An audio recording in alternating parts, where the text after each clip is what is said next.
All right, guys, welcome back to Golazo España. In this video, we are going to be focusing on the main news from Spain today regarding Barcelona. We're going to start with an article that appeared in MARCA, which was titled "The Domino Effect That Will Give Flick a Headache."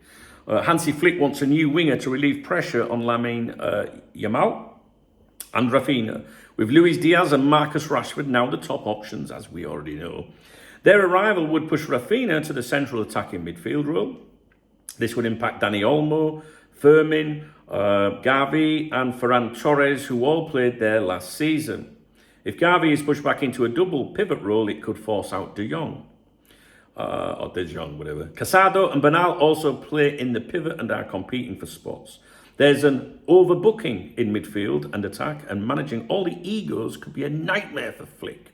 Ter Stegen's position is also under pressure from new signing Joan Garcia, which we'll be talking about when we get onto the, the Barcelona publications. That was, of course, a Real Madrid, pro-Real Madrid newspaper.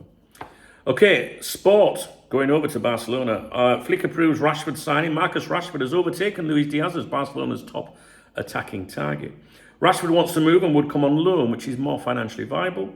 Deco met with Rashford's agent in Barcelona weeks ago. Flick has given the green light for the deal. Diaz remains an option, but Barca cannot match Bayern's financial muscle, and Liverpool are refusing to bring down that valuation, which is 80 million euros. Barca close to giving up on Luis Diaz, say the same publication, Sport.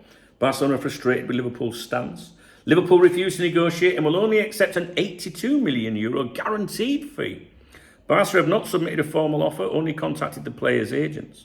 The player wants a new contract or a move, but won't push with a transfer request due to the recent death of Diogo Jota. Bayern are still pushing hard and could outpace Barca. Barcelona hope time helps them, as they're in no rush. Pablo Torre joins Mallorca. Barcelona have sold 50% of Pablo Torre's rights to Mallorca for 5 million euros. Mallorca inserted a 25 million euros release clause.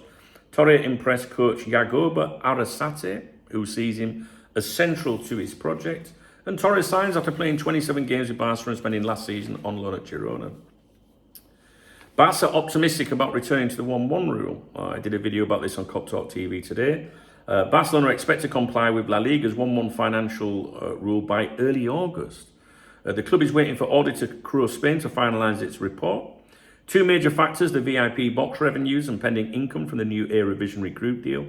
If approved, Barca will be able to register new players like Szczesny, and reducing the wage bill remains crucial. Ter Stegen's exit and another sale, Christensen or Raujo, for example, may be necessary. I don't think there's any may about it.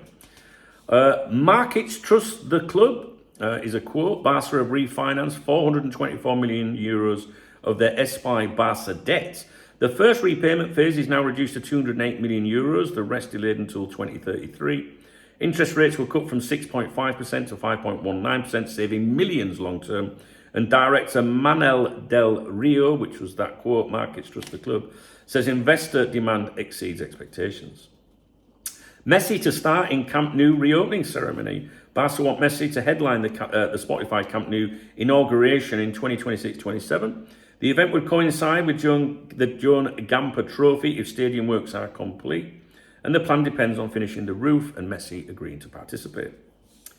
The Gamper Trophy will be played at Camp Nou. Despite bureaucratic hurdles, Barca insists the Joan Gamper Trophy will take place at the Spotify Camp Nou on the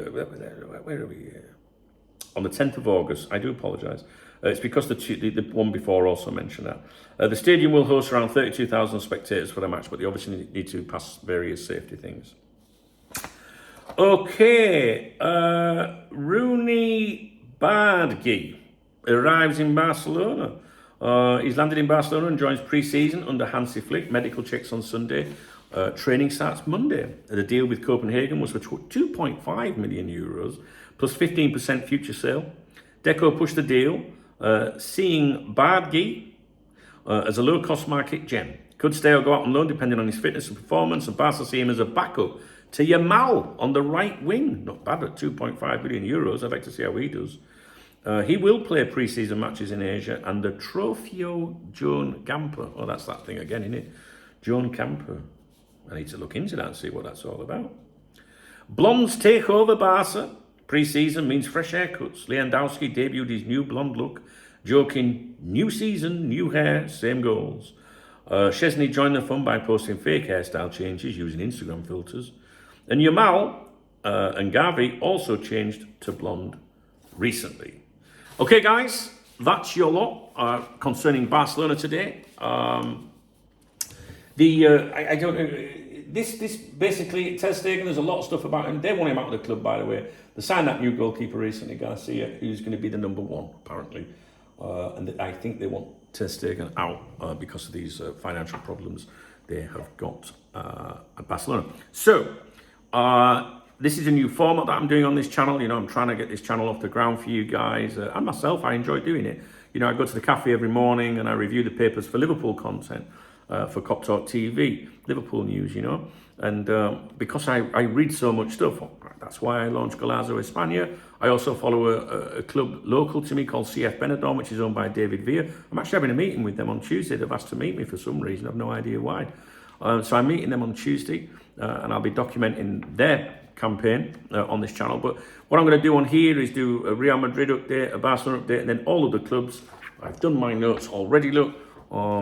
Which is coming up next. All right, so let me know what you think about this format, see if it works for you. It just saves you having to watch a video about everything that's 20 minutes long if you only want to know about Real or Barca, for example. All right, guys, if you do appreciate it, I hate saying that. If you did find this video informative, please thumbs up the video. Please drop me a comment. It keeps me motivated and think, you know, that people are watching. I'm sure you can support the channel in the video description. There's probably a link to get me a beer or a coffee. I genuinely can't remember.